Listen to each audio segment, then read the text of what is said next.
아멘. 네, 오늘은 하나님의 테스트에 대해서 설교하려고 합니다. 오늘 본문에 보면 하나님께서 이스라엘을 시험하셨다는 말씀이 두 번이나 나옵니다. 그런데 좀 초신자들은 헷갈릴 수도 있습니다. 하나님은 아무도 시험하지 않으신다는 말씀이 야고보서 1장에 있는데, 또 창세기에는 하나님이 아브라함을 시험하셨다는 말씀도 있고, 또 오늘 또 하나님이 이스라엘을 시험하셨다는 말씀도 나오기 때문에 하나님은 시험을 하지 않으시는가, 시험을 하시는가, 성경에 우리말은 정확히 똑같이 나와 있거든요. 또 시험 당할 때 기뻐하라는 말씀도 나오고, 그러니 하나님 우리를 시험하신다는 것인가 안 하신다는 것인가 많이 헷갈릴 수도 있습니다. 오늘 조금 정리하고 가면 좋겠습니다. 하나님이 시험하신다는 말씀은 정확하게 말하면 테스트를 하신다는 뜻입니다. 하나님은 아무도 시험하지 않으신다고 할 때 그 말씀의 정확한 의미는 유혹을 하지 않으신다는 뜻입니다. 그러니까 야고보서 1장에는 하나님은 아무도 시험하지 않으신다라는 뜻이 무엇인가 하면은 하나님은 아무도 그를 죄악으로 유혹을 하지 않으신다, 이런 뜻입니다. 그 문맥이 그렇습니다. 사람이 시험을 받을 때, 악의 시험 받을 때 하나님이 나를 시험하신다, 그렇게 말하지 말라는 거예요. 그는 유혹에 굴복하는 것입니다. 이것은 마귀가 시험을 하는 것입니다. 그러니까 마귀가 우리를 시험한다. 하나님이 에덴 동산에서 마귀가 아담과 하와를 시험했죠. 그래서 아담과 하와가 하나님을 저버렸습니다. 이게 마귀의 시험입니다. 마귀는 광야에서 40일 금식하는 메시아이신 예수님에게 와서 시험했습니다. 그래서 마귀의 시험은 그 믿음을 무너뜨리려고 하는 것입니다. 하나님이 시험하셨다라고 할 때 하나님은 항상 테스트라고 해석을 하셔야 맞습니다. 하나님은 그 사람을 믿음을 테스트하실 때 그의 믿음을 강화시켜서 그 믿음을 강하게 하시려고, 그래서 하나님의 사람을 온전케 하시려고 시험을 하십니다. 아브라함도 그렇게 시험하셨고, 아브라함이 자기 아들 이삭을 하나님께 바치라는 말씀을 듣고 그 믿음에 합격을 했습니다. 하나님이 아브라함에게 뭐라고 하셨냐면, 아브라함아 아브라함아, 이삭에게 손을 대지 말라. 네가 나를 얼마나 경외하는지를 내가 알았다 그랬습니다. 그래서 하나님의 시험에 합격한 사람이 이제 아브라함입니다. 다윗도 하나님의 여러 가지 시험에 합격을 했습니다. 얼마나 많은 고난과 시련이 있었는데 다윗이 무너지지 않았어요. 요셉도 하나님의 시험에 합격을 했습니다. 그런데 성경에 우리가 알고 있는 그 유명한 사람들 몇 사람이 되지 않아요. 구약 2000년, 신약 2000년 역사를 살펴보면 몇십 명 안에 들 만큼 우리가 알고 있는 사람들 중에 하나님의 테스트에 합격한 사람들이 나오고, 대다수는 하나님의 테스트에 실격을 합니다.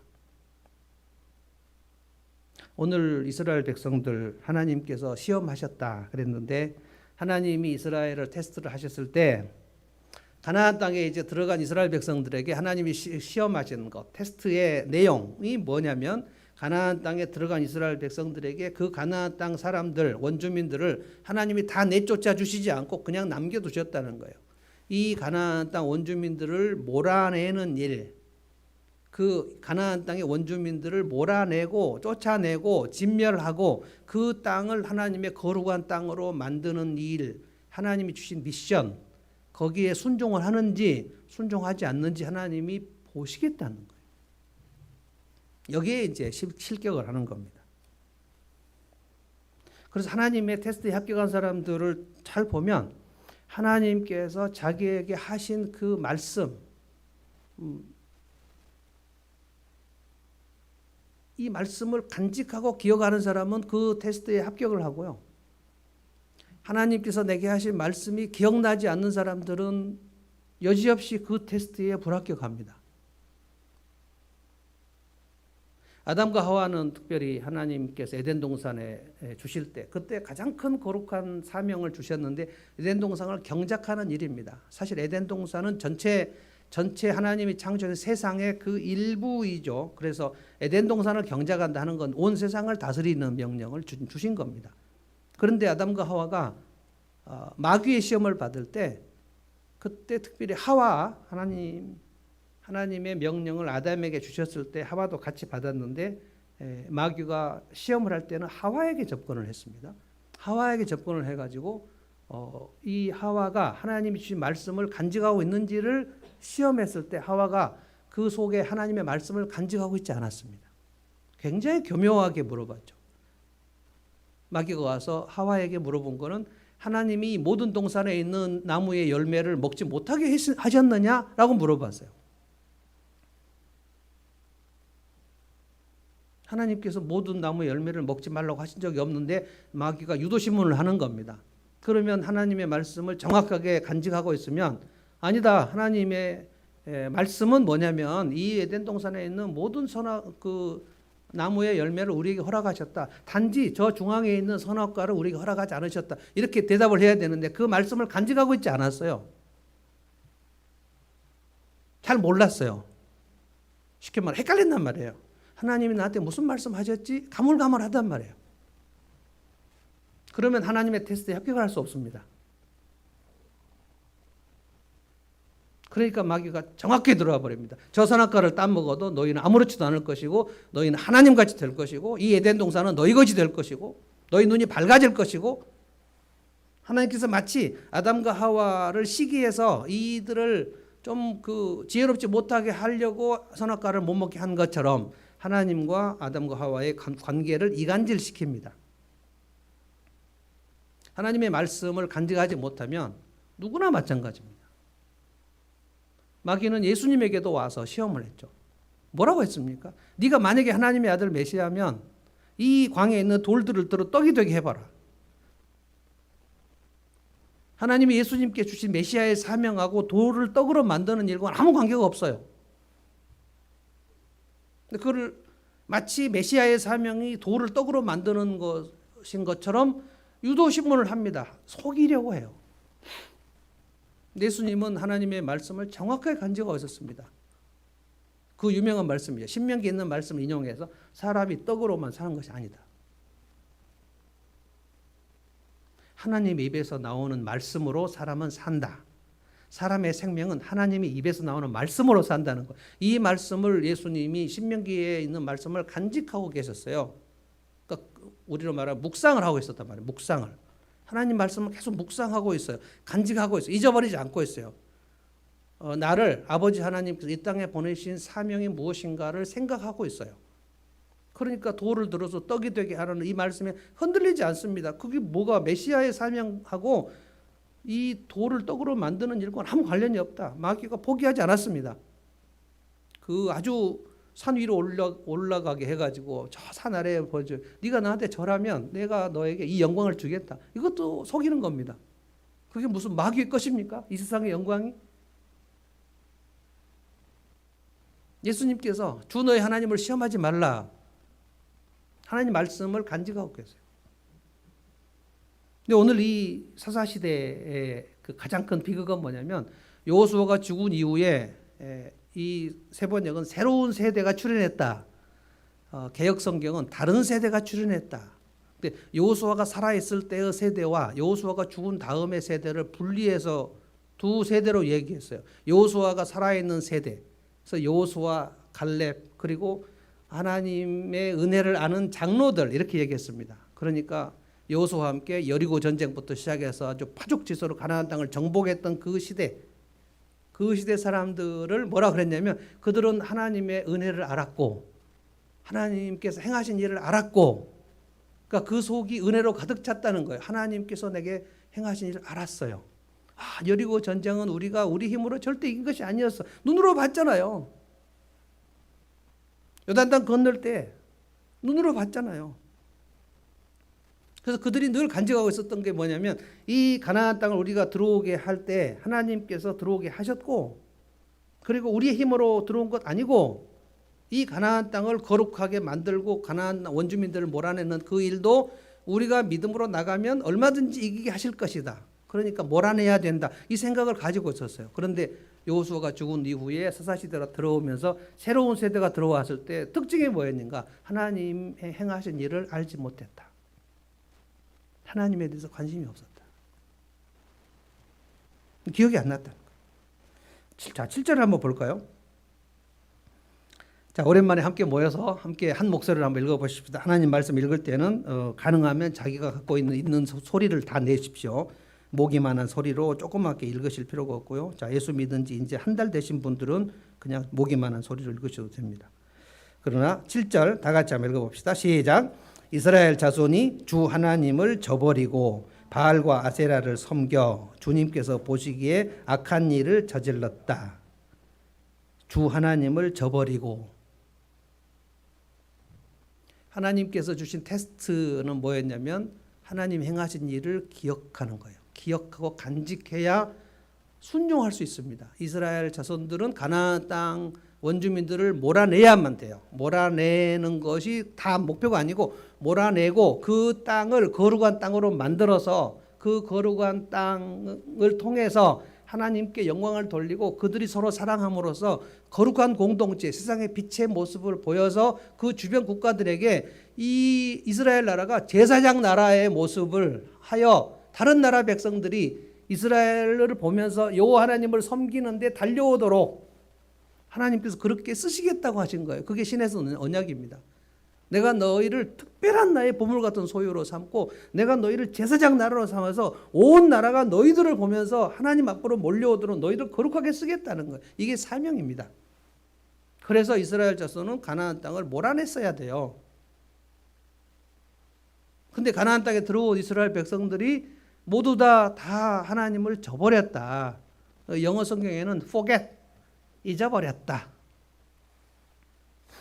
제가 7절 다시 한번 읽어보겠습니다. 이스라엘 자손이 주 하나님을 저버리고 바알과 아세라를 섬겨, 그러니까 하나님을 잊어버리면 그 중심에 바알과 아세라 우상 숭배가 들어온다는 사실을 정확하게 한 겁니다. 내가 하나님을 좀 멀리하면 내 중심에 아무것도 없이 진공 상태가 있는 게 아니고 하나님을 철저하게 중심으로 섬기지 않으면 그 중심에는 무엇인가 들어오는데 이스라엘은 바알과 아세라였다는 거예요. 자, 그러면 10계명, 1계명, 2계명을 그냥 완전히 깨버린 겁니다. 그래서 그 일이 주님께서 보시기에, 옛날 개혁성경은 여호와의 목전이라고 그랬어요. 목전. 주님이 눈뜨고 보고 있는 그 자리에서 악한 일을 저질렀다는 거예요. 자, 이거는 출애굽기 시내산 밑에서 금송아지 섬긴 일하고 똑같은 일을 한 겁니다. 이게 가나안 땅에 들어온 이후 사사시대 다윗이 나오기 전까지 400년 동안 이 짓을 한 겁니다. 하나님이 행하신 일을 잊어버려요. 하나님의 테스트, 하나님이 행하신 일을 간직하는 거예요. 오늘 또 우리가 예배 드릴 때 그 은혜를 간직하는 거 뭐냐? 내가 오늘 하나님 앞에 예배 드리는 것은 십자가의 보혈 때문에 담대하게 하나님의 지성소로 들어왔구나. 여기는 하나님이 계신 것인데 나는 하나님 앞에 나갈 수 없는 죄인이었는데 주님이 십자가에 몸을 찢고 살을 찢고 피를 흘려서 내가 주님 앞에 오게 되었구나. 우리가 주님 앞에 주일날 예배를 드리고 헌금하는 거 우리가 뭐 10,000원도 하고 20,000원도 합니다만 주님의 보혈 값에 비하면 그것이 무슨 20,000원, 10,000원? 주님이 자기 목숨을 아껴주신 것을 우리가 하나님께 드릴 때 얼마를 드리면 그게 주님의 보혈값이 됩니까? 그 상상할 수 없어요. 그냥 우리가 10,000원을 드리건 20,000원을 드리건 주님께 드리면서 벌벌 떠면서 주님 이걸로는 뭐 말도 안 되지만 내가 주님 앞에 나온 것은 주님의 철저한 은혜고, 그러니까 벌벌 떨면서 그 떨지만 담대함으로 나오는 것. 그래서 주님의 은혜를 기억하는 거예요. 그렇구나. 내게 찬양할 목소리를 주셨구나. 내가 손을 올릴 수 있도록. 여러분 두 팔이 잘린 사람들도 있잖아요. 손을 올리고 싶어도 올릴 수 없는 사람들이 있어요. 제가 40대 중반에 성대결절에 한번 걸렸는데 이렇게 나와요. 소리가. 근데 그때 제 모교에서 중고등부 청소년 집회를 제가 부탁을 받았어요. 수련회 집회를 부탁을 받았는데 딱 그때 성대결절이 와버린 거예요. 설교하고 싶다. 청소년들에게 설교하고 싶다. 그리고 찬양하고 싶다. 찬양하려고 그러는데 소리가 나는 거예요. 그때 제가 결심했습니다. 내가 목소리가 나올 때는 찬양할 때 내 힘껏 찬양할 것이다. 성대 결절이 걸려봐야 그 결단이 나오더라. 아, 이게 자연히 나오는 게 아니었구나, 이게. 소리가 안 나올 때는 찬양을 할 수 없구나. 아, 은혜구나. 목소리가 나오는 게 은혜구나. 우리가 지금 여기 함께 모이는 게 이게 엄청난 은혜입니다. 우리가 절대로 모일 수가 없었잖아요. 다시 모여서 하나님께 드릴 때 우리 속에 그 간직을 해야 돼요. 하나님의 은혜구나. 하나님께서 우리를 같이 모이도록 위드 코로나라는 들어보지도 못한 이름으로 우리를 모이게 하셨다. 감격이 막 있어야 되는 거예요. 그러면 이제 테스트에 합격하는 거예요. 왜냐하면 하나님의 은혜를 간직하고 하나님이 행하신 일을 간직하면 내가 왜 여기에 있는가? 나는 왜 가나안 땅에 들어왔는가? 이스라엘 백성들이 가나안 땅에 들어왔을 때 저 가나안 민족을 보면 아, 쟤들을 몰아내라고 하나님이 우리를 들어오게 하셨지 우리의 힘으로 들어온 것도 아니고 여리고 성이 제일 첫 성인데 여호수아가 전쟁을 할 때 여호수아의 힘으로 밀어낸 게 아니잖아요. 그냥 순종했더니 돌으라 그랬을 때 돌았더니 왜 돌아야 되는가? 백성들이 묻지도 않았어요. 그때는. 모세 시대 같으면 엄청나게 막 불평하고 막 왜 여리고성을 돌아야 되는가? 이해가 안 된다. 납득을 시켜달라 얘기했을 때는 여호수아 세대는 그렇지 않았어요. 근데 돌아라 하나님 명령하시면 하나님 뜻이 있겠지 하고 돌았어요. 매일 돌았어요. 마지막에 7번 돈다. 7번 돌았어요. 그리고 다 같이 외친다. 다 같이 외쳤어요. 그때 여리고성이 무너져 버렸어요. 이거를 경험하고 와, 가나안 땅의 전쟁은 우리의 힘으로 하는 게 아니구나. 그냥 믿음으로 나가면 되는구나. 이걸 여호수아도 갖고 있었고 갈렙도 갖고 있었어요. 오늘 갈렙의 조카이자 사위인 오니엘도 가지고 있었어요. 이스라엘 대부분은 주 하나님을 잊어버렸다는 거예요. 하나님의 테스트는 하나님의 은혜를 간직하는 것입니다. 그 은혜는 하나님의 말씀으로 옵니다. 하나님 말씀 잊어버리면 하나님의 은혜를 간직할 수 없습니다. 제가 복음이 날마다 택배로 와야 된다는 그 묵상을 하고 그리고 이제 우리 하늘문 지역에도 복음 택배 매일 아침 우리 요즘에 계속 택배가 오지 않습니까? 택배 신청하고 그러면 쿠팡 택배는 그냥 놓고 그냥 가버려요. 그럼 아침에 우리는 습관적으로 문을 열어봅니다. 혹시 뭐가 왔나? 그러면 그냥 택배가 이렇게 쌓여 있어요. 그러면 그거를 갖고 들어가서 뭐가 왔나? 근데 날마다 주님이 복음 택배를 거기다 놓고 택배가 쌓였는데 집 안으로 넣어서 그걸 확인할 것인가? 하나님 우리를 사랑하신다고 날마다 우리에게 택배를 주시는데 제가 페이스북에도 올렸는데요. 어떤 분이 저하고 안면은 없고 이제 페북 친구 누군지 모릅니다. 그분이 뭐라고 그분이 신자예요. 제가 날마다 택배가 필요하다. 날마다 택배를 받아야 날마다 하나님의 사랑이 확인을 하고 그 소식으로 우리가 날마다 복음의 택배를 받아야 하루하루를 살 수 있지. 택배를 안 받으면 우리는 이 힘들고 버거운 삶을 살 수가 없다. 이렇게 쭉 썼는데 댓글을 뭐라고 하냐면 저는 오래전에 이미 택배를 받아서 끝도 없다는 거예요. 이 사람이 복음을 아나? 그러니까 이 말을 지금 이 사람은 어떻게 이해했냐면 오래전에 나 예수 믿었다는 거예요. 나 예수 믿어서 오래전에 예수 믿으면 오늘 살아갈 힘이 있습니까? 우리 성도들에게 한번 물어보고 싶어요. 10년 전에 예수 믿으면 10년 전에 예수 믿은 걸로 오늘을 이길 수 있습니까? 덕도 없습니다. 지난주에 받은 은혜 가지고 이번 주를 못 살아요. 그러면 지난주에 먹은 음식으로 이번 주를 살아야 되는데 왜 우리는 날마다 밥을 먹죠? 10년 전에 나는 밥을 먹어서 오늘 끝도 없다고 말도 안 되는 소리예요. 말도 안 되는. 그러니까 얼마나 이 하나님의 은혜를 잊어버렸는지 오래전에 제가 택배를 받았다는 거예요. 예수 믿었다는 거예요. 참 안타깝기 짝이 없어요. 1절에도 하나님 이스라엘 백성을 시험하셨다고 그랬고요. 4절에도 하나님 백성을 시험하셨다고 그랬어요. 시험이라는 말이 2번이나 나옵니다. 그래서 제가 하나님의 테스트라고 지금 오늘 제목을 붙인 겁니다. 제 1절 다시 한번 읽어볼게요. 가나안 전쟁을 전혀 겪어본 일이 없는 모든 이스라엘 백성을 시험하시려고 하나님이 시험하셨다. 가나안 전쟁을 겪어본 적이 없는 이스라엘 백성들을 테스트하시려고 이 가나안 백성들을 하나님이 다 쫓아내주지 않으셨다는 거예요. 그러니까 너희들이 한번 몰아내 보라는 거예요. 왜 우리가 이 가나안 땅에 들어왔는지 이유를 알고 하나님께서 우리를 왜 출애굽시켜서 여기까지 오게 하셨는지 이유를 알면 미션이 있잖아요. 미션. 우리가 들어온 것은 저 가나안 민족을 몰아내고 우리가 십계명으로 하나님의 사랑과 이웃 사랑을 통해서 공동체를 세우는 것이 하나님이 우리에게 원하시는 것이었구나. 이것을 생각한 사람들을 일단 몰아내야 되지 않습니까? 이거를 저는 우리 안에 있는 옛 습관, 옛 성품이라고 설명을 드렸습니다. 이게 영적 전쟁입니다. 예수를 믿고 내 안에 옛사람, 옛 습관, 옛 성품이 남아있는데 이것을 몰아내는 거예요. 그래서 내 안에 하나님의 성품을 집어넣어야 내가 거룩하게 변화가 되고 그래야 나를 통해서 사람들이 주님 앞으로 돌아오게 돼요. 그게 복의 통로입니다. 예수를 믿었는데 10년이 지나도 내 옛 성품이 그대로다. 내 혈기가 그대로다. 내 게으름이 그대로다. 예수를 믿었는데 계속 거짓말한다. 예수를 믿었는데 자꾸만 무슨 일을 할 때 마무리를 못한다. 예수를 믿었는데 자꾸 둘러댄다.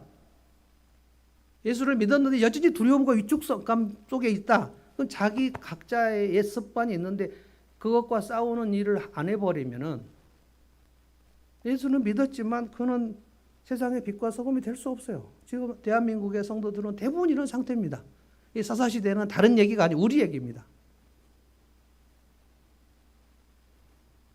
그래서 하나님께서 시험하시려고 가나안 백성을 남겨두셨는데 7절에 뭐라 그래요? 그들이 주 하나님을 잊어버렸다는 거예요. 그래서 하나님 보실 때 악한 일을 열심히 했다는 거예요. 하나님이 보실 때 진짜 하나님이 싫어하시고 혐오하시는 일을 그들이 하나님 눈앞에서 열심히 했다는 거예요. 그게 바알과 아세라 가나안의 신들을 열심히 섬긴 겁니다. 그래서 보십시오. 8절에 뭐라고 되어 있습니까? 주님께서 이스라엘 백성들에게 크게 분노하셨다. 크게 진노하셨다. 하나님이 아주 싫어하신 일을 하나님 문 앞에서 계속하면 너무나 싫어하죠. 하나님께서 싫어하시고 하나님이 진노하십니다. 정신을 못 차리는 거예요. 이스라엘 백성들이. 그들은 가나안 땅에 들어와 가지고 각각 자기 집 다 지었습니다. 그리고 하나님의 성전, 하나님의 집을 지을 생각을 전혀 하지 못했습니다. 그러니까 이제 가나안 땅 들어와 가지고 어떻게 하면 편안히 살 것인가. 가나안 땅 들어와서 편안히 사는 것을 목표로 했어요. 내가 생존도 하고 어떻게 하면 내가 여기서 편안히 살 것인가. 하나님께서 이스라엘 백성은 가나안 땅 들어와서 편안히 사는 것을 목표로 하지 않았습니다. 거룩하게 사는 걸 목표로 했어요. 근데 너희가 거룩하게 살면 내가 너희들에게 평안을 주겠다고 했어요. 자, 목표와 결과를 혼동하면 우리도 아무렇게나 살게 돼요. 평안과 행복을 목표로 살 것인가, 하나님의 말씀을 순종하여 거룩하게 하나님의 성품을 장착하는 목표로 살 것인가. 순간 헷갈리면 신자들도 그냥 내 생계와 평안과 행복을 위해서 사는, 하나님 모르는 사람들은 당연히 그렇게 살죠. 그런데 예수 믿는 사람도 그냥 우리가 지금 청년들 일과 영성의 삶을 지금 계속 7주째 하고 있습니다. 내가 왜 일을 하는가?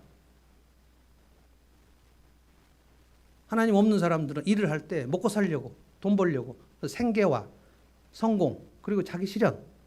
내가 누군가? 그래서 일에서 성공하면 내가 누군가?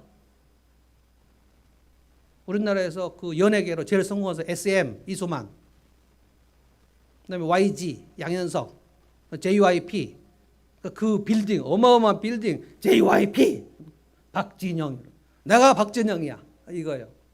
이게 자기 실현입니다. 이 땅에서 이름을 남기는 거죠. 근데 성경은 우리 이름을 남기라고 되어 있지 않아요. 우리의 행복, 우리의 안전, 그것은 하나님께서 우리가 거룩한 삶을 목표로 하나님의 순종에 테스트하면 하나님이 주겠다는 거예요. 근데 내가 내 행복을 위해서. 그래서 존 파이퍼 목사님은 은퇴한 이후에 목사님들에 대해서 굉장히 많이 안타깝게 얘기합니다. 많은 목사님들이 이제 70이나 뭐 어떤 교단은 75세나 뭐 은퇴를 해요. 은퇴하고 난 다음에 여생을 편안하게 살고자 하는 그런 목사님들도 있어요. 내가 평생 주님 앞에 헌신했으니까 나머지는 그냥 해변에다가 집을 짓고 조개를 주우면서 살겠다. 존 파이퍼 목사님이 개탄을 합니다. 개탄을. 그래서 은퇴할 이후에 당신이 사는 목표가 조개 껍질 줍는 거냐. 제가 그 설교를 동영상으로 봤는데 존 파이퍼 목사님 막 흥분을 하면서 조개가 쉘 아닙니까? 쉘. 조개 껍질 주우려고 마지막 은퇴를 여생을 그렇게 편안하게 살려고 하냐. 이제까지 내가 일했으니까 마지막은 그냥 편안하게. 주님이 열심히 일했으면 목사들은 은퇴할 때까지 편안하게 살으라고 말씀했습니까? 내가 어떻게 하면 편안하게 살 것인가? 지금 사사시대 백성들은 그걸 목표로 해버린 거예요. 주 하나님을 저버리고 하나님이 싫어하시는 일, 하나님이 혐오하시는 일을 하나님 목전에서 열심히 했어요. 하나님의 취향, 취향이란 게 뭡니까? 싫어하는 거, 좋아하는 거 있지 않습니까? 이스라엘 하나님을 잊어버리니까 하나님이 뭘 좋아하는가? 요즘에 젊은이들이 그 사람이 정말 좋아하는 일을 해가지고 막 행복하면 취향 저격이라고. 취향 저격. 하나님이 진짜 좋아하시는 일은 무엇인가? 하나님이 진짜 싫어하시는 것은 무엇인가? 부부가 사랑하면 내 아내는 좋아하는 게 무엇인가? 내 아내는 싫어하는 것이 무엇인가? 이게 결혼 초에는 잘 몰라가지고 싫어하는 일을 막 열심히 하고 그래서 막 부부싸움을 하지 않습니까? 저도 몰라가지고 제 아내가 싫어하는 일을 굉장히 열심히 했어요. 잔소리. 알고 보니까 엄청 싫어하시더라고요. 우리 사모님께서. 잔소리를 싫어하셔요. 근데 계속 했습니다. 제가. 이 사람의 삶의 질을 형상시키려고. 근데 그만 살자 그러더라고요. 7년간 했더니. 그가 싫어하는 일을 계속 하면 그만 살고 싶지 않겠습니까? 제 아내가 가장 좋아하는 것은 뭐냐? 설거지와 그 다음에 청소 뭐 이런 겁니다. 그러면 싫어하는 일은 아내하고 살면서 점점 안 하고 좋아하는 일은 점점 하고 그러면 아내가 행복해지고 우리가 둘이 가까이 되지 않겠습니까? 그래서 계속 기도하는 게 주님 제가 잔소리는 하지 않고 설거지 열심히 하게 해주십시오. 이겁니다. 취향 저격을 해야죠. 요즘 아침마다 밥 해주고 빵하고 뭐 토마토 해가지고 제가 컨디션이 안 좋을 때는 또 이 사람이 또 알아요. 또 컨디션이 안 좋아. 그러면 자기가 해요. 근데 제가 컨디션이 아침에 일어나 딱 좋으면 딱 아침에 이렇게 앉아 있어요. 그럼 뭐 이렇게 막 기도하는 척하고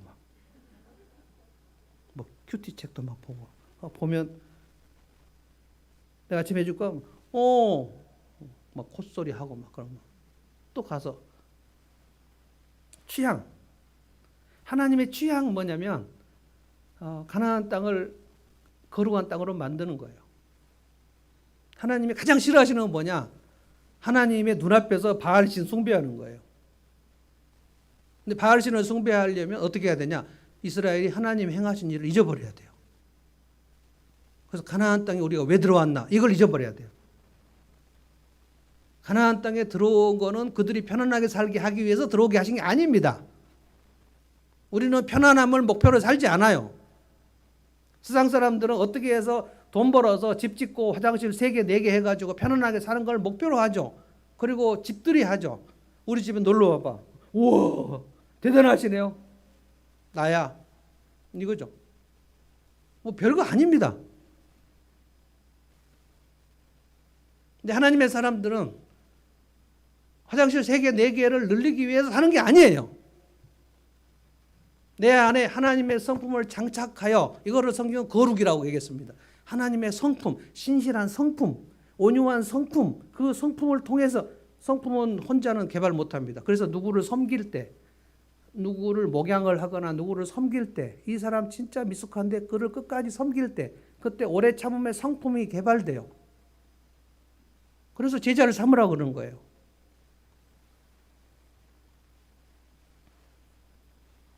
그러면 이스라엘 백성들이 하나님을 잊어버리고 하나님 눈앞에서 바알 신과 아세라 신을 섬기고 하나님이 가장 싫어하시는 악한 일을 하나님 눈앞에서 하면 하나님이 진노하시잖아요. 그러면 진노하시면 당연히 결과는 뭡니까? 하나님께서 그 이방의 대적을 하나 일으켜서 이스라엘을 꼼짝 못하게 누르는 것입니다.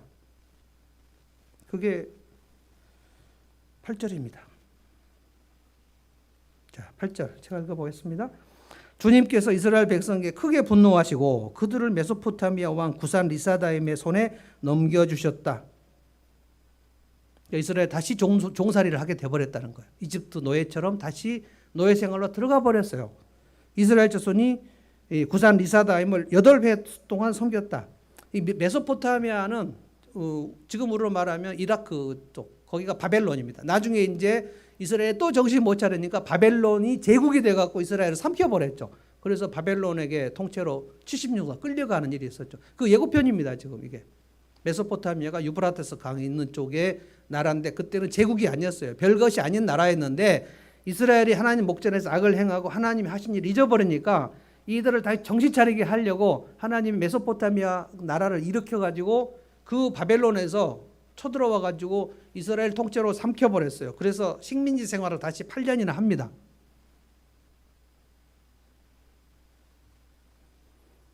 이게 사사시대만 그런 게 아니고 이 사사기의 역사는 그 신약시대도 마찬가지고 오늘 우리도 마찬가지. 하나님의 백성이 하나님의 백성으로 구원받은 이후의 삶의 목표를 잃어버리면 하나님 이렇게 하시겠다고 말씀하시는 이 샘플입니다. 이게.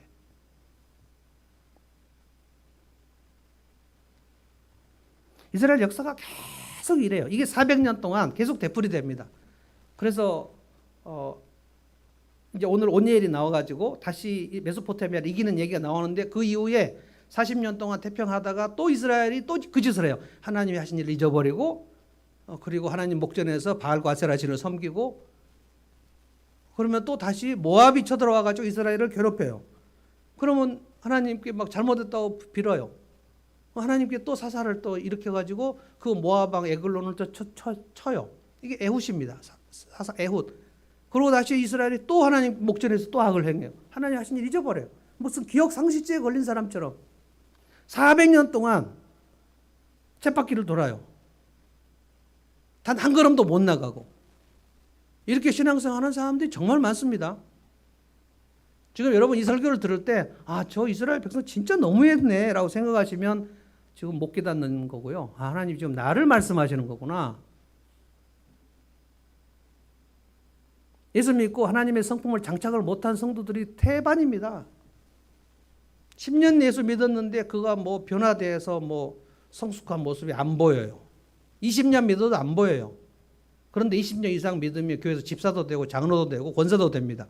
권사님인데 이 권사님 가는 데마다 사람들이 힘들게 하는 권사님들 정말 많습니다. 60, 70 된 권사님들. 우리 교회는 그런 권사님이 없습니다. 그래서 제가 목회할 때 전도사하고 부목사 할 때 그 나이 드신 권사님들이 제일 무서웠어요. 신방 가갖고 애가 잘 놀고 있는데 그냥 불쑥 얘기해봐. 애들은 이렇게 잘 놀다가도 금방 죽어버리더라고. 애기 엄마는 그럼 뭔 날벼락입니까? 그러니까 자기가 옛날에 애기가 잘 놀다가 죽은 일이 이웃에 있었나 봐요. 그 얘기를 지금 오늘 신방 와갖고 얘기하면 어떡해요? 애들은 이렇게 잘 놀다가도 열이 펄펄 나서 금방 죽어버리더라고. 그러면 그 젊은 애기 엄마가 그 교회 다니고 싶겠습니까? 이런 일이 너무너무 많아요. 그 입을 훈육을 못한 거예요. 예수 믿고 30년이 넘었는데 입을 훈육을 못한 거예요. 아무 얘기나 막 나와버리는 거예요. 아무 얘기나. 독한 말, 칼같이 찌르는 말, 이런 말들이 막 나와버려요. 하나님의 성품을 하나도 장착을 못했어요. 자, 이게 사사시대하고 뭐가 다릅니까? 어떤 사람은 말은 함부로 하진 않지만 늘 습관이 구렁이 담 넘어가듯이 뭐 이렇게 맺고 끄는 것도 없고 뭐 그냥 늘 죄송합니다 막 이렇게 하고 막 지나가고 막 어떻게 하면 사람들을 이렇게 눈치 보고 살 것인가 늘 눈치 보고 막 그거 예수 믿고 나서 그냥 30년 동안 계속 가는 사람도 있어요. 이게 사사시대입니다. 제 시간에 못 오는 사람은 계속 제 시간에 못 와요. 누구를 지적질하는 사람은 계속 지적질해요. 저는 그렇게 제가 잔소리와 지적질이 많은 사람인지는 몰랐어요. 결혼하기 전까지. 근데 제가 결혼하니까 제 아내한테 그렇게 잔소리를 하는 사람이더라고요. 목사인데. 그래서 주님 앞에 정말 뼈저리게 하나님, 주님 도와주십시오. 성령님 저를 도와주십시오. 제 입에서 날카로운 말이 나가지 않도록 도와주십시오. 막 울면서 기도했어요. 온유함을 달라고.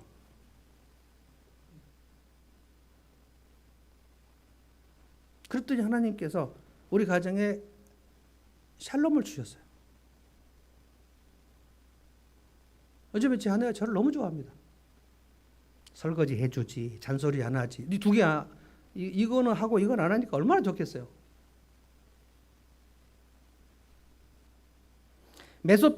메소포타미아가 와가지고 이스라엘을 완전히 눌러갖고 8년 동안 신음하고 살았는데, 자, 이제 문제는 뭡니까?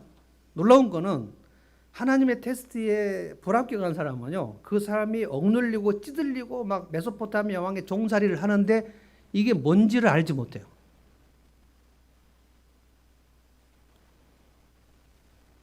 가장 큰 문제가 뭐냐?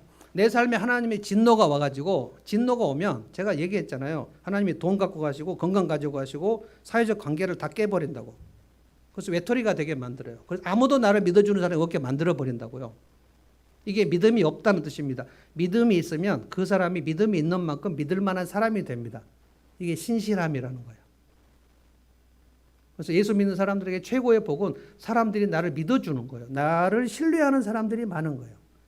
그 난방 좀 꺼주시겠어요? 여기 좀 뜨거운 것 같은데. 그래서 예수를 믿고 가장 큰 재앙은 뭐냐? 나를 믿어주는 사람이 없는 거예요. 내 배우자도 나를 안 믿어주고, 내 자식도 나를 안 믿어주고, 내가 사업을 하는데 내 투자도 나를 안 믿어주고, 내가 콩으로 매줄 쏜다 그래도 나를 안 믿어줘요. 이게 재앙입니다. 근데 그 재앙을 하나님이 주셨어요. 그게 메소포타미아 왕의 억눌림을 8년 동안 신음하고 있는데 그들이 깨닫지 못해요. 아, 우리가 하나님의 말씀에 순종하지 않고 하나님을 잊어버리고 하나님의 눈앞에서 내가 우상숭배를 했구나. 그래서 이것이 왔구나. 이걸 깨닫지 못해요. 왜? 영적으로 잠들었으니까. 영적으로 잠든 사람은 자기 영혼이 망가져 있는 사실을 깨닫지 못해요. 이거를 성경은 자기를 속인다고 했습니다. 마귀가 우리 속에 점령을 해버리면 가장 먼저 하는 게 우리를 속여요.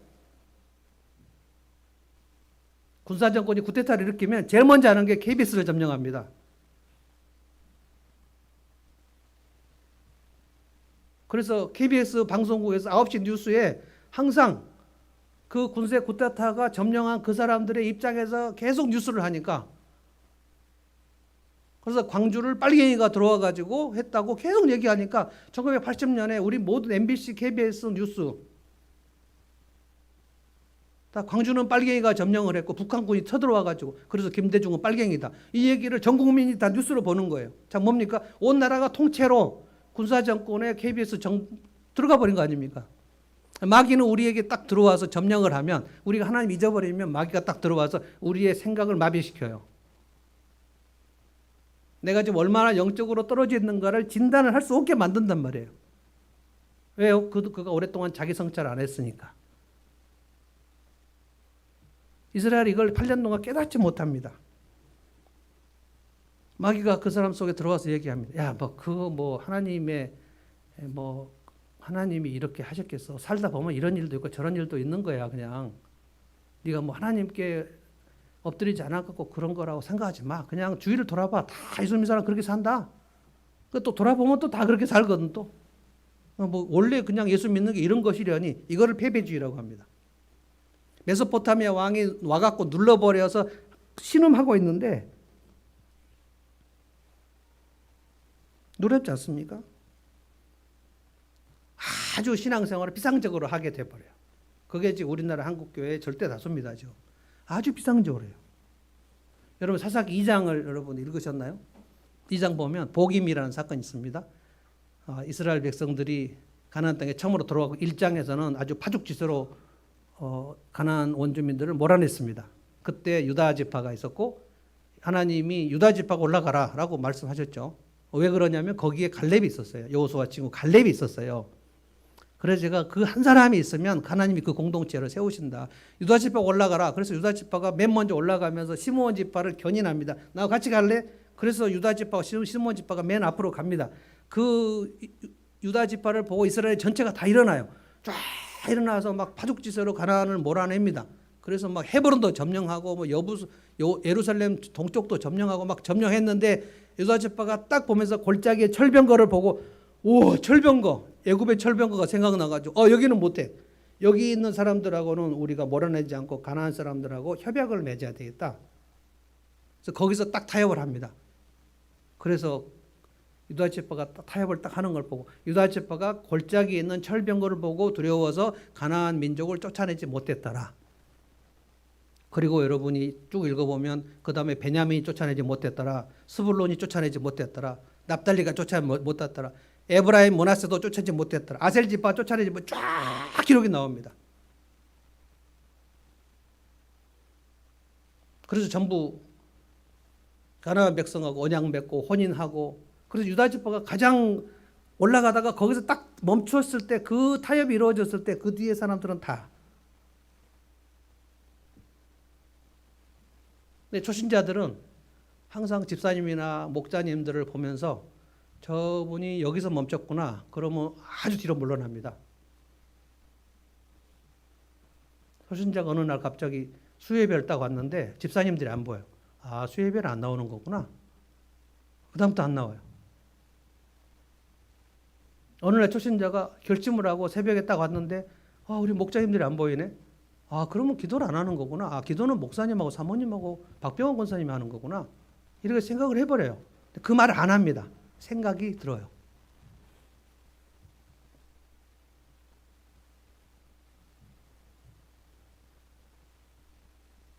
그래서 하나님께서 하나님의 사자를 보냈습니다. 누군지는 모르겠어요. 하나님의 사자가 와가지고 12지파를 다 모아놓고 하나님이 책망합니다. 이게 사사기 2장이에요. 너희가 어떻게 가나안 땅 원주민들을 몰아내는 그 사명을 잊어버리고 어떻게 가나안 원주민들하고 언약을 맺을 수 있냐? 어떻게 너희 딸과 아들을 그들에가 그런 혼인을 할 수 있냐? 너희들은 그렇게 타협을 하고 두려움에 빠지면 사명을 잃어버리면 분명히 그 가나안 원주민들이 너희들에게 올무가 되고 가시가 돼서 너희가 멸망하게 될 것이다. 그래서 너희들은 분명히 가나안 신들을 섬기게 되고 나 여호와를 떠나게 될 것이다. 라고 막 책망을 해요. 이스라엘 백성 그 말씀을 듣고 막 슬프게 웁니다. 막 울어요.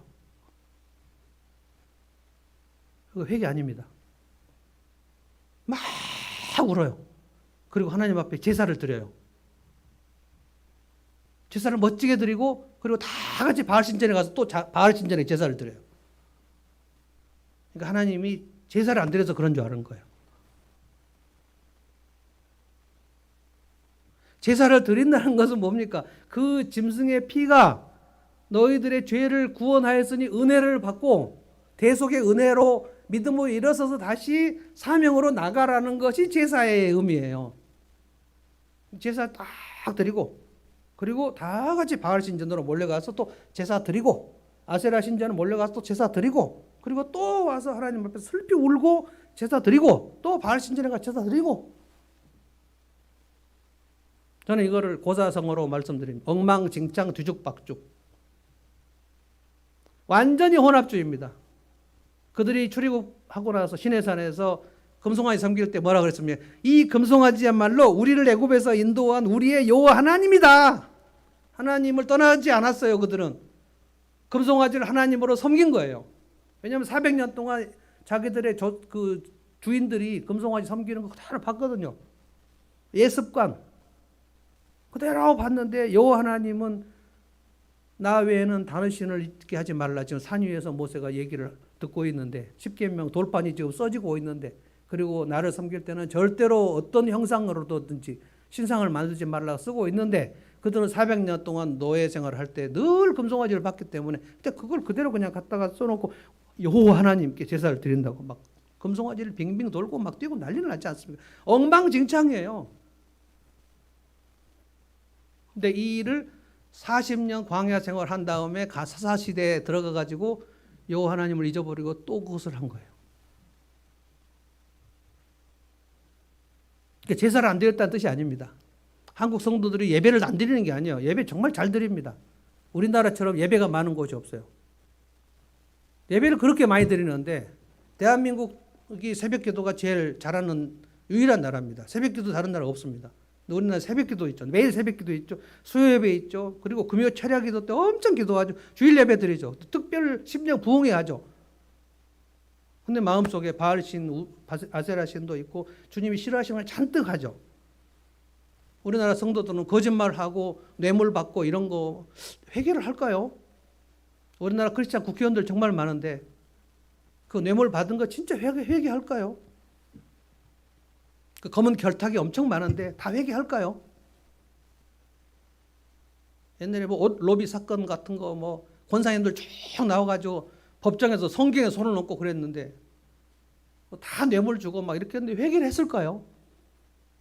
뇌물은 뭡니까? 뇌물은 내가 어떻게 해서든지 돈 많이 줘갖고 편하게 살겠다는 그 돈 우상 숭배의 핵심이 뇌물입니다. 성경에 절대 뇌물 주지 말라 그랬습니다.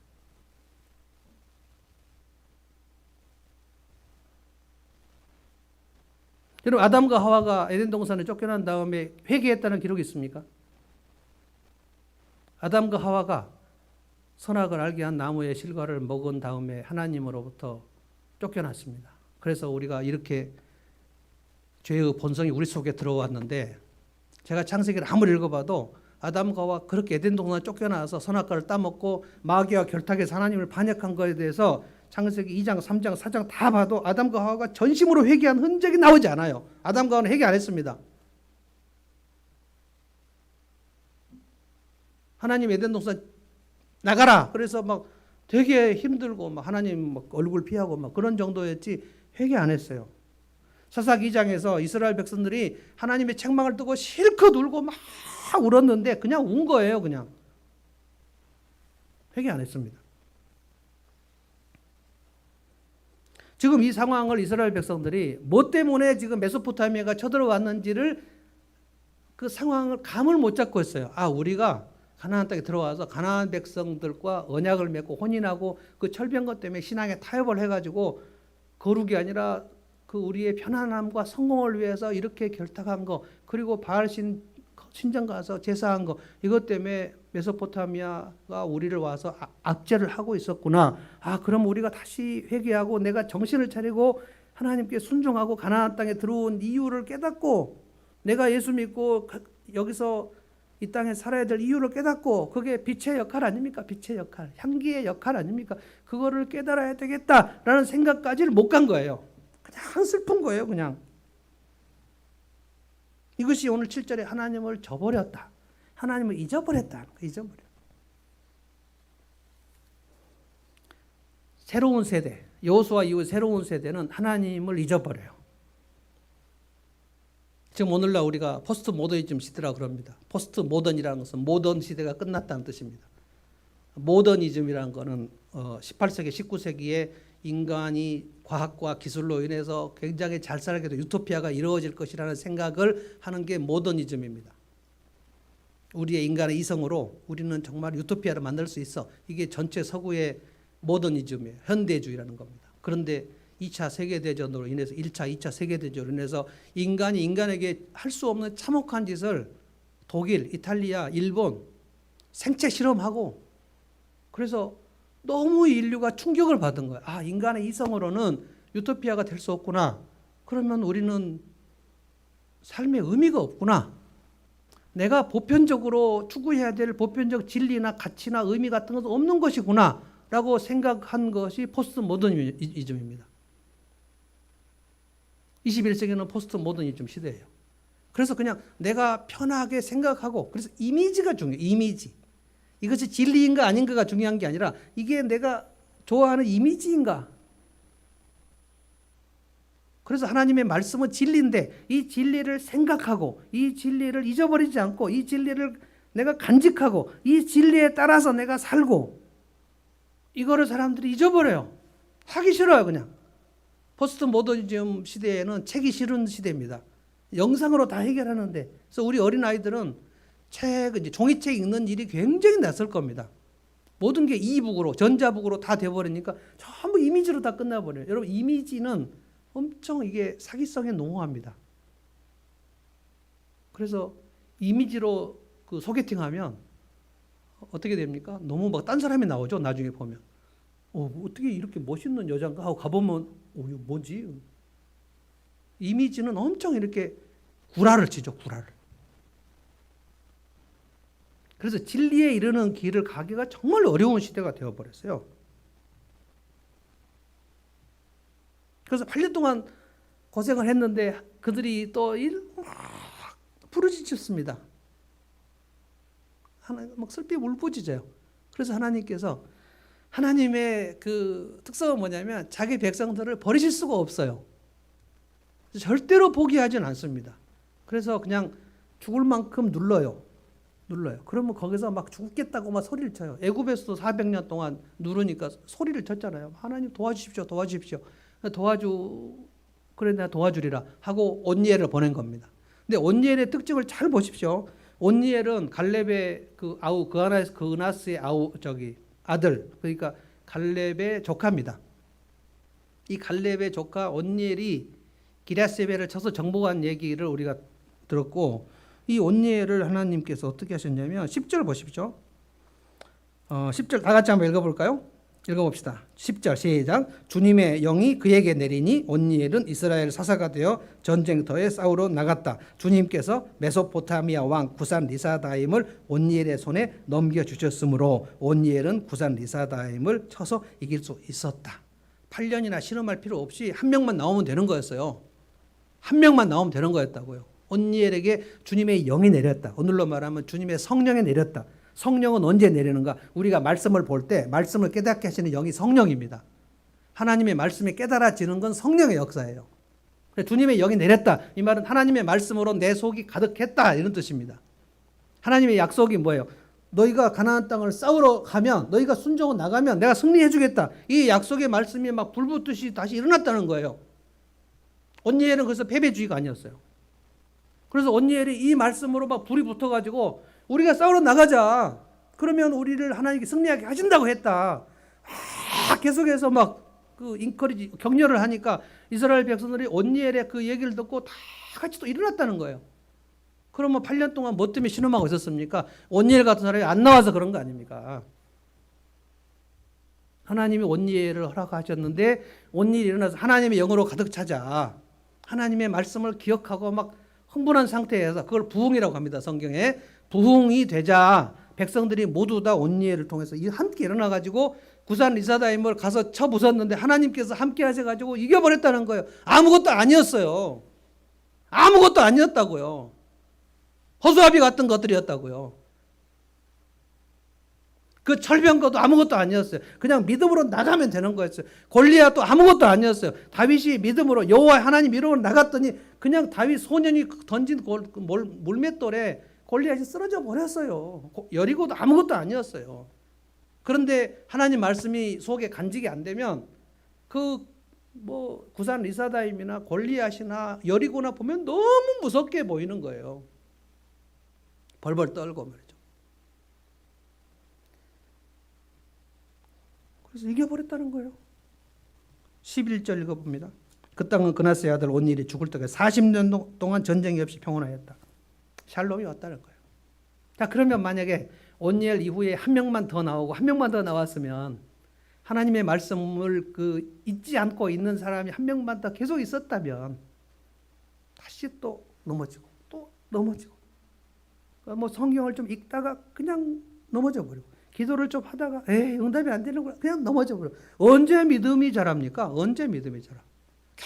계속 어린아이 같은 믿음으로 그냥 있는 거예요. 슬피 울면서 회개하는 것 같지만 그 삶은 하나도 안 변해. 삶에 하나님의 성품이 장착이 안 돼. 그러면 그냥 사사시대처럼 사는 거예요. 여러분, 사사기 마지막을 보면 17장부터 21장까지 보면 아주 가관입니다. 가관. 세상에 17장부터 21장까지 여러분 보십시오. 세상에 이스라엘에 이런 일이 있을 수가 있나? 제가 잠깐 요약해서 말씀드릴게요. 제사장 2명의 문제입니다. 레위인 제사장이 막 떠돌아다녀요. 먹을 것이 없어가지고. 자, 그러면 레위인이 먹을 것이 없었다는 것은 11지파가 추수를 해갖고 그 레위인들을 먹여 살리지 않았다는 뜻이겠죠. 각자 도생으로 가버렸다는 뜻입니다. 근데 레위인이 너무 배가 고파가지고 남의 집 그 제사장으로 취직을 합니다. 사설 제사장. 내가 이 집 가서 밥 벌어 먹고 살아야 되겠다 하고 미가라는 사람의 집에 나를 좀 고용해 줄 수 있냐. 그 미가가 좋다.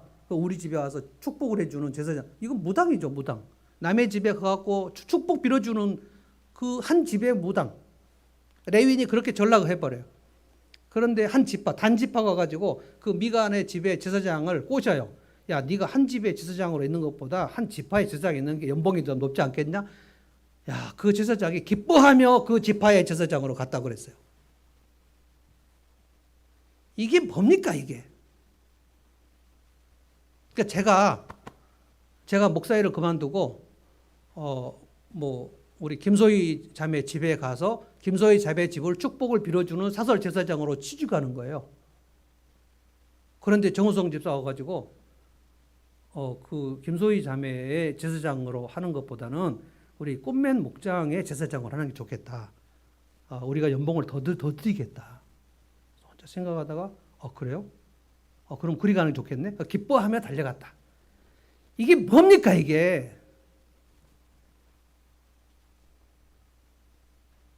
이게 이 시대가 이제 사사시대에는 17장부터 21장까지 마지막인 것처럼 기록이 되어 있으나 그 잘 읽어보면 그때 아직도 각 지파가 땅을 얻지 못했다는 기록이 나와요. 그러니까 그건 사사기 초기입니다.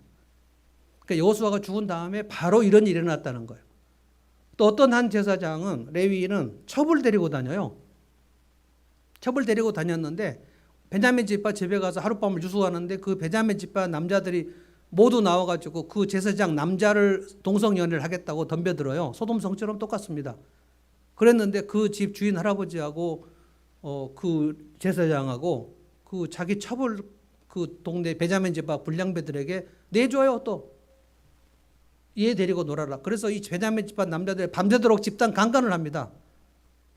그래서 그 여자 첩이 죽어버려요. 거기서. 그런데 그 제사장 레위인이 아침에 일어나서 걱정도 안 되나?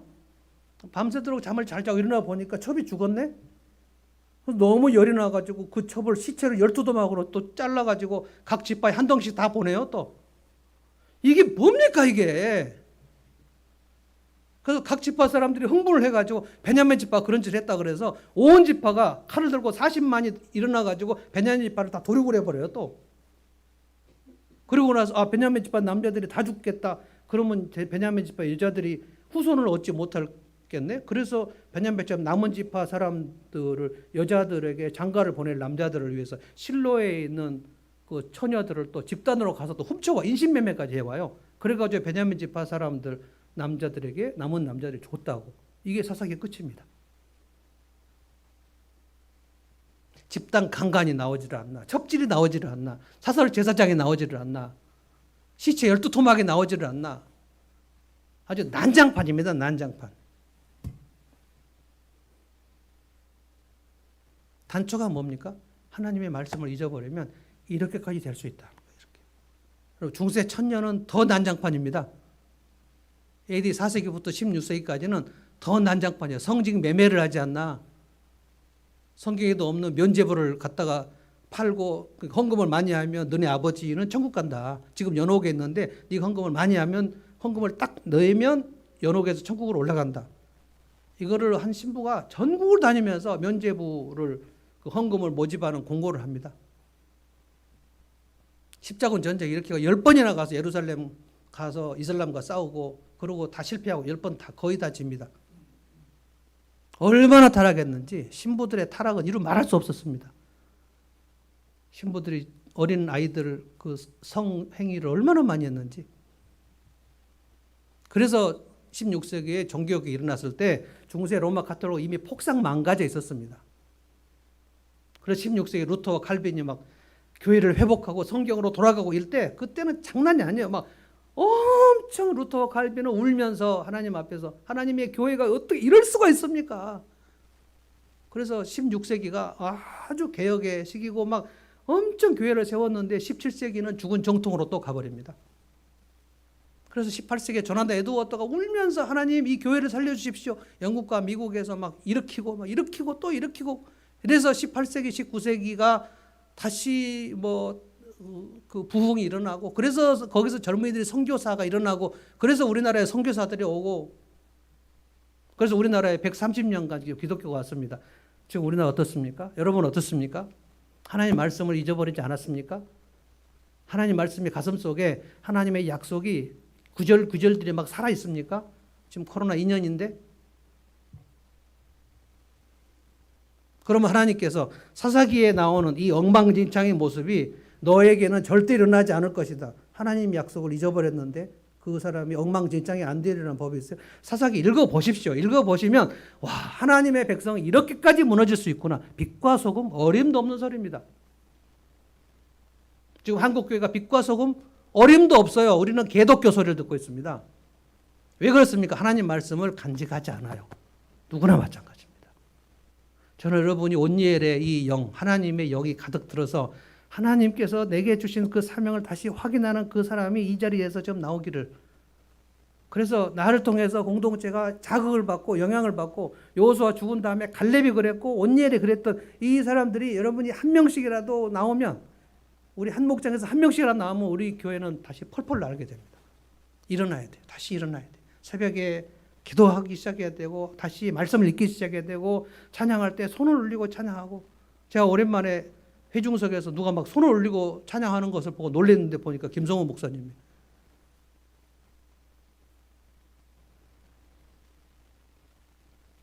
찬양할 때 손은 왜 이렇게 좀 올리면 안 됩니까? 창피합니까? 목소리 좀 높이면 안 됩니까? 내 하나님이 나를 위해서 독생자를 주셨는데 2년 만에 우리 예배 드리는데 예배 감격스럽다. 하나님 날 어떻게 여기까지 인도하셨는가 생각을 좀 해야 돼요. 다시 일어나야 됩니다. 저는 하나님의 테스트에 우리 모두가 합격하기를 바랍니다. 정신 못 차리면 하나님의 테스트에 불합격한 채로 그냥 살 수 있습니다. 그러면 짓눌리고 답답하고 짜증나고 염려스럽고 내 삶은 불안하고 왜 이렇게 안 되는 거야, 패배주의로 또 살 수 있습니다. 지금 많은 한국교회 성도들이 그렇게 패배주의로 살고 있어요. 근데 왜 하늘문교회도 그렇게 살아야 됩니까? 얼마든지 온니엘처럼 일어날 수 있어요. 일어나면 구산 리사다임 메소포타미아 왕 8년 동안 나를 짓누르고 했던 거 단숨에 이길 수 있어요. 언제 온니엘이 자기 힘으로 이겼습니까? 언제 갈렙이 자기 힘으로 헤브론 정복했습니까? 언제 여호수아가 여리고 땅을 자기 힘으로 정복했습니까? 언제 모세가 출애굽을 자기 힘으로 정복했습니까? 언제 다윗이 골리앗을 자기 힘으로 이겼습니까? 한 번도 그 사람들이 자기 힘으로 이긴 적 없어요. 하나님 함께 하신다. 하나님 나를 사랑하신다. 하나님 나를 붙드신다. 내가 일어나면, 내가 순종하면 하나님은 길을 여신다. 적들을 접으신다. 그럼 얼마나 승리할 수 있구나. 일어나면 하나님 온니엘처럼 쓰실 수 있습니다. 자, 찬송하십시다. 너 어디로 가든지 순종하라. 너 어디 있든지 충성하라. 주 너의 하나님 왕 되신 주 영원히 주님만 찬양하라. 나 어디 가든지 순종하리. 나 어디 있든지 충성하리. 주 나의 하나님 왕 되신 주 영원히 주님만 찬양하리. 우리 한번 목소리 높여서 한번 찬양해 보겠습니다. 찬송하십시다.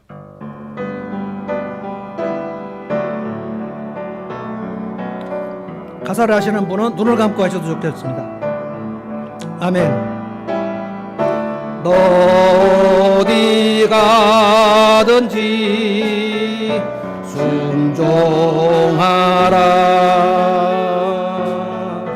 너 어디 있든지 충성하라. 주 너의 하나님 왕 되신 주 영원히 주님만 찬양하라. 나 어디 가든지 나 어디 가든지 순종하리. 나 어디 있든지 충성하리. 주 나의 하나님 왕 되신 주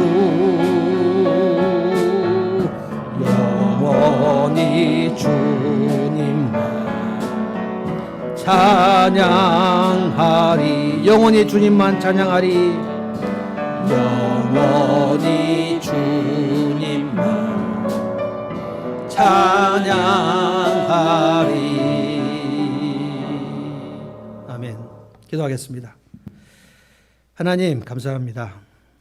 온니엘처럼 주님의 영으로 가득 찬 사람들이 이곳에서 일어나기를 원합니다.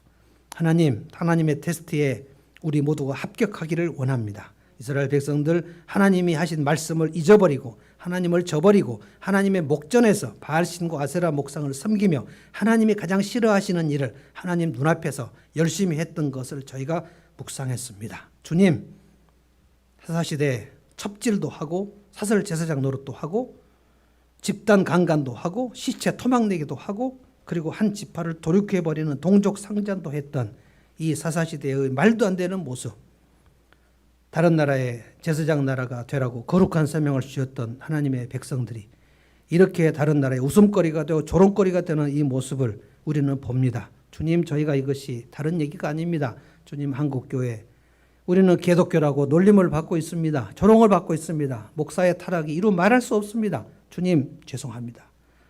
저희가 주님 앞에 슬피 울며 또 제사 드리며 바알과 아세라 목상에 절하는 이스라엘 백성의 말도 안 되는 혼합주의 모습으로 살지 않기를 원합니다. 오늘 저희가 예배 드렸으니 하나님의 말씀을 간직하며 일주일 내내 살기를 원합니다. 이제 우리가 기도를 모으고 하나님의 말씀을 묵상하며 하나님께 찬양하며 하나님의 거룩한 백성으로 다시 살아내기를 원합니다. 위드 코로나 시대에 우리의 교회가 일어나기를 원합니다. 하나님의 교회가 일어나면 구산 리사다임 얼마든지 이길 수 있고 40년을 샬롬으로 오게 할 수 있습니다. 주님, 저희 삶에 평강이 일어나기를 원합니다. 승리가 일어나기를 원합니다. 편안함을 위해 살지 아니하고 거룩함을 위해 살면 주께서 평강을 허락하여 주시는 줄로 믿습니다. 예수님의 이름으로 기도하옵나이다.